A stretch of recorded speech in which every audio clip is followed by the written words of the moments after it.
Assalamualaikum warahmatullahi wabarakatuh. Innal hamdalillah nahmaduhu wa nasta'inuhu wa nastahdiih wa na'udzu billahi min syururi anfusina wa sayyiati a'malina. May yahdihillahu fala mudilla lahu wa may yudlilhu fala hadiyalah. Asyhadu an la ilaha illallah wahdahu la syarika lah wa asyhadu anna Muhammadan abduhu wa rasuluh. Ya ayyuhalladzina amanu taqullaha haqqa tuqatih wa la tamutunna illa wa antum muslimun.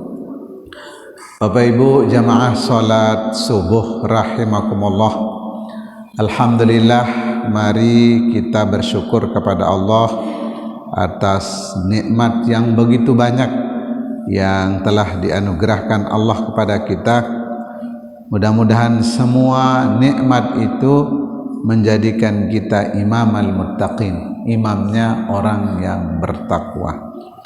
Selawat dan salam kepada Nabi kita Muhammad sallallahu alaihi wasallam, semua keluarga dan sahabat-sahabatnya, dan mudah-mudahan kita semua dapat menjalankan sunnah-sunnahnya agar kelak kita mendapatkan syafaatnya. Amin ya rabbal alamin. Pagi ini kita akan bahas Riyadhus Shalihin. Selesai kita pada bab memuliakan sahabat istri, sahabat bapak, ya. Pada lanjutan bab ini kita akan baca 1-2 hadis. Itu tentang bab ikramu ahli baiti Rasulillah wa bayani fadlihim. Bab tentang memuliakan keluarga Rasulullah dan menjelaskan tentang keutamaan mereka. Ada firman Allah di dalam surat Al-Hajj ayat 36. Allah berfirman, innama yuridullah, sesungguhnya Allah menginginkan, liyudhiba ankumur rijsa ahlal bait, untuk menghilangkan perasaan-perasaan, menghilangkan pikiran-pikiran kotor pada diri kita tentang keluarga Rasulullah sallallahu alaihi wasallam. Karena bapak-bapak, orang-orang Syiah itu istri-istri Nabi beliau tidak hitung sebagai keluarga Nabi. Padahal nanti hadis akan menjelaskan bahwa istri-istri Nabi itu termasuk keluarga Nabi sallallahu alaihi wasallam. Wa yutahhirakum tathira, dan Allah mensucikan hatimu dengan benar-benar suci. Wa qala ta'ala, Allah berfirman juga di dalam tadi surat Al-Ahzab ayat 33. Kemudian pada surat Al-Hajj ayat 36 Allah berfirman, wa may yu'azzim sya'airallah fa innaha min taqwal qulub. Jadi barang siapa yang memuliakan syiar-syiar Allah, di antaranya adalah keluarga keturunan Rasulullah sallallahu alaihi wasallam, maka itu termasuk ketakwaan yang ada di dalam hati. Jadi memuliakan keturunan keluarga Rasulullah sallallahu alaihi wasallam itu termasuk ketakwaan di dalam hati. Karena itu bapak-bapak, kita selalu berdoa wa ala alihi wa dzurriyyatihi, itu dan keluarganya Rasulullah SAW. Siapa keluarganya? Anak-anaknya dan saudara-saudaranya dan juga istri-istrinya. Ini termasuk keluarga Rasulullah sallallahu alaihi wasallam. Kemudian bapak-bapak, ibu-ibu, timbul pertanyaan, apakah semua keluarga Rasulullah, paman-pamannya, apakah itu juga termasuk keluarga Rasulullah? Yang dimaksud dengan keluarga Rasulullah adalah aqaribuhu al-muslim, keluarga Rasulullah yang muslim. Tapi yang kafir seperti Abu Jahal, seperti Abu Lahab, Abu Thalib, ini walaupun keluarga Nabi, tapi tidak termasuk keluarga Nabi kalau dia tidak muslim. Dulu bapak-bapak, ketika Nabi Nuh diwahyukan untuk membuat kapal di atas gunung, sampai-sampai umat Nabi Nuh itu menganggap Nabi Nuh sudah gila. Dan Nabi Nuh juga bingung, kenapa disuruh bikin kapal di atas gunung, seharusnya di laut, ini kok di gunung. Tapi karena itu wahyu, jadi Nabi Nuh membuat perahunya di atas gunung. Kemudian bapak-bapak, begitu kapal itu jadi, semakin diejek oleh orang-orang, oleh umatnya. Ternyata Allah kemudian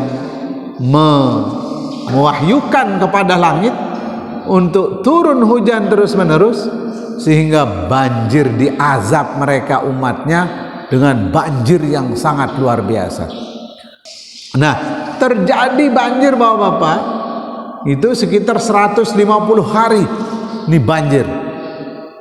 Nah, kemudian di antara yang tenggelam dengan banjir itu kena arus, itu anaknya Nabi Nuh, Kan'an, sama istrinya juga kena banjir. Apa kata Nabi Nuh? Ya bunayya irkam ma'ana, wahai anakku, tolong kamu naik sama saya. Ini berarti bukan jaminan bapak-bapak keluarga Nabi, anak Nabi itu akan seperti bapaknya, bukan jaminan. Anaknya ustadz harus ustadz seperti bapaknya. Itu anak tuan guru harus menjadi tuan guru anaknya seperti bapaknya, tidak jaminan. Nabi saja itu ada yang ingkar, itu keluarganya, anaknya kepada bapaknya. Nah, seperti Nabi Nuh.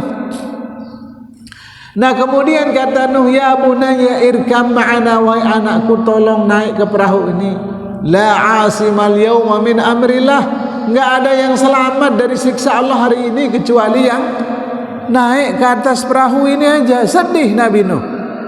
Akhirnya dia mengatakan kepada Allah, mengungkapkan perasaan hatinya, innahu min ahli, ya Allah, tolong selamatkan Kan'an ini karena dia termasuk anakku, keluargaku, ya Allah, tolong. Apa kata Allah menjawab Nabi Nuh?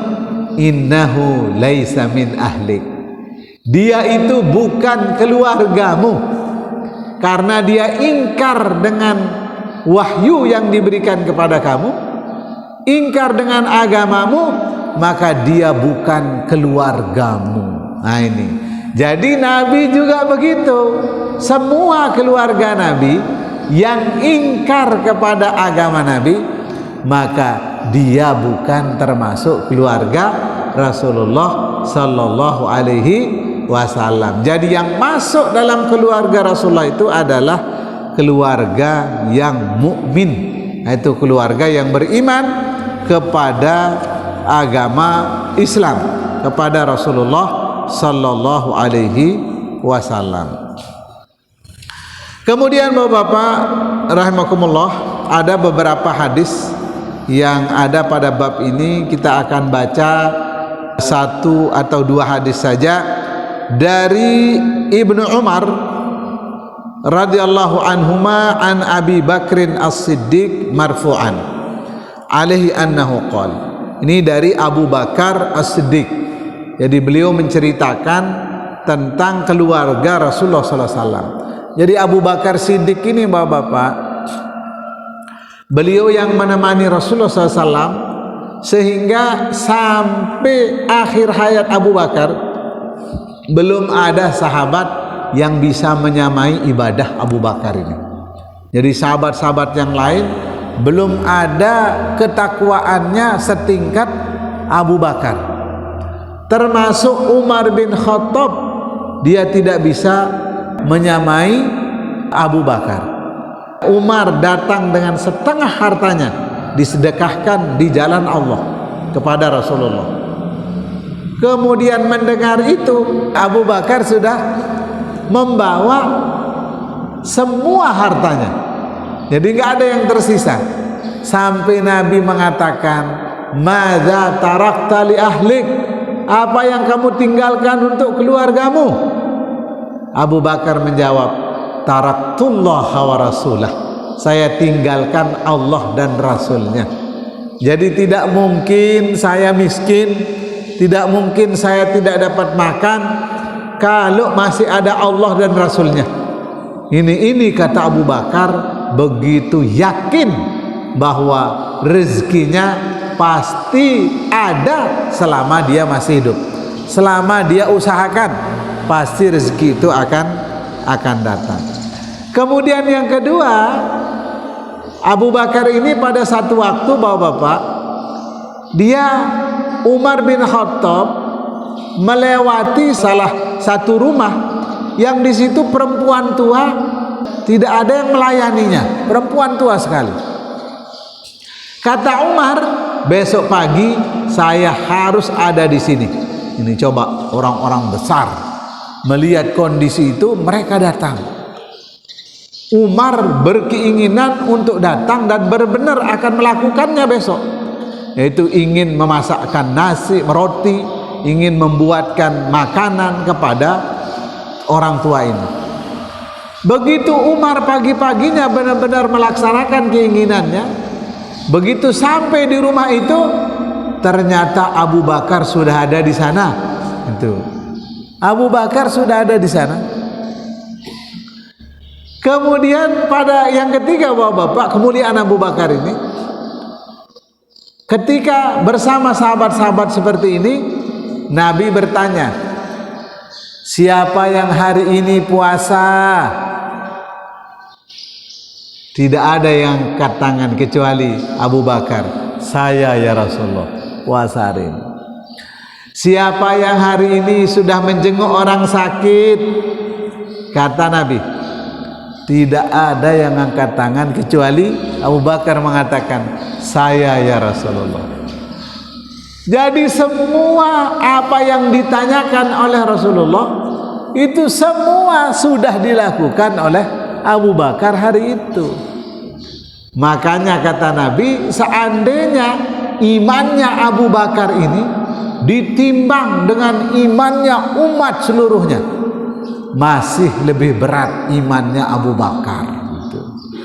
Masih lebih berat imannya Abu Bakar kalau ditimbang dengan iman seluruh umat yang ada di dunia ini. Masya Allah.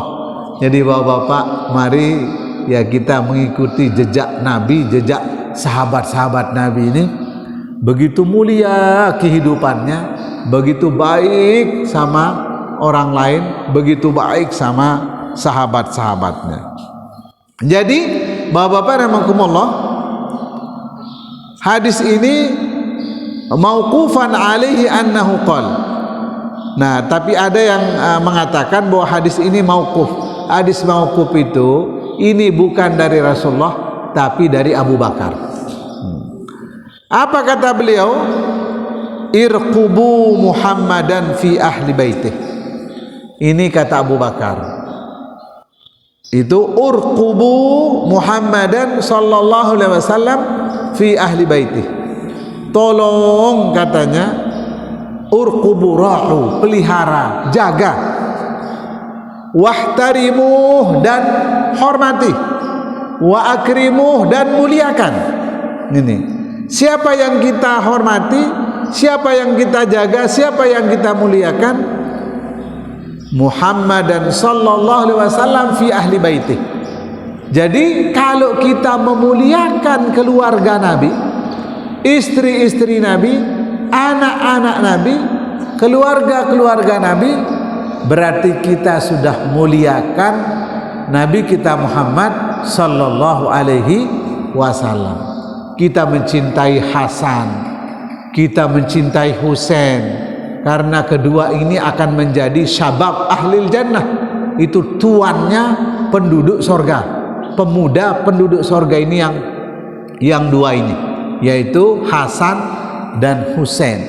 Tapi kalau orang Syiah, bapak-bapak, dia hanya hormat sama Husain saja. Bahkan dia mengangkat Husain itu sampai derajat Tuhan itu. Makanya mereka di Mekah itu ya Husain, ya Husain, ya Husain. Orang mengatakan labbaik Allahumma labbaik, labbaik la syarika lak labbaik. Ya Allah, saya sambutkan panggilanmu. Saya sambut panggilanmu. Kami datang ke sini untuk memenuhi panggilanmu. Itu labbaik Allah. Tapi dia apa? Kalau orang Syiah, labbaik ya Husain, labbaik ya Husain, labbaik ya Husain. Itu saya sambut panggilanmu wahai Husain, saya sambut. Begitu. Jadi tidak begitu. Tidak kita mengangkat keluarga Nabi itu sampai derajat ketuhanan, tapi kita tempatkan keluarga Nabi ini, kita jaga, kita hormati, kita muliakan sesuai dengan derajat sebagai keturunan Rasulullah. Jadi bukan derajat sebagai ketuhanan sebagaimana yang dilakukan oleh orang-orang Syiah. Nah, ini bapak-bapak, ibu-ibu rahimakumullah pengajian kita pada pagi hari ini. Demikian, subhanakallahumma bihamdika asyhadu an la ilaha illa anta astaghfiruka wa atubu ilaik. Wassalamualaikum warahmatullahi wabarakatuh.